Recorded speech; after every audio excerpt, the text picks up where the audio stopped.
My dad passed away on 9/11. He gave his life that day to go save others. He didn't care who it was, what they were doing, but his goal was just to get people out of those buildings that day. And he's truly a hero for it, along with everybody else that passed on that day.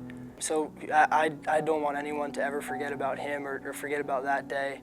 It's super important to me.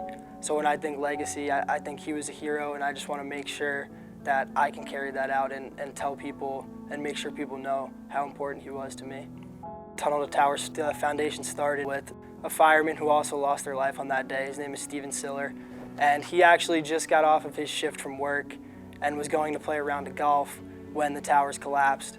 And he immediately ran back to his firehouse, strapped on his gear, jumped in the truck, and he couldn't get through the tunnels to get to the Twin Towers.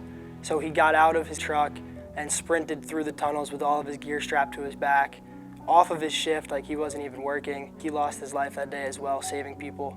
So that's how the foundation started, but they do so many amazing things for families of first responders and for veterans, and they do so many great things, and it's an honor to be a part of.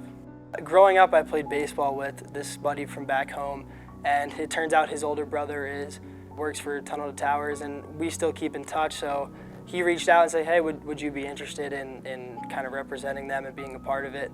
And the second that opportunity came up, I jumped on it, posting for social media and just kind of sharing my story, stuff like that, and their message. But in the future, they're going to give me the opportunity to attend events, maybe even speak at events and meet some really important people, and definitely just continue to post on social media to spread their message and try to get as many people aware. And I think that's one way I can definitely continue to carry out my dad's legacy and just do good for everybody.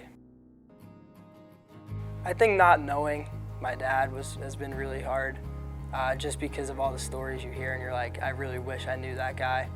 Whenever he would come home from work, he bought me this little toy car that I guess he would wheel me around in, and every time he would walk in the door, my mom would say he would freak out and like make beeping noises, and I would jump up and like immediately just know he was going to take me for a walk, and he would walk me around for hours. That's kind of something he did every single day, like long hour shift, whatever it was he was coming back from. He always made time for me and put me first. And I think it's gotten a little bit more difficult as you start to understand it more when you get older. My goal in life is to make him proud and to just do the right things and be a good person. And as far as everybody tells me, like, I make him really proud, so if he were here, I'd hope that'd be what he would say.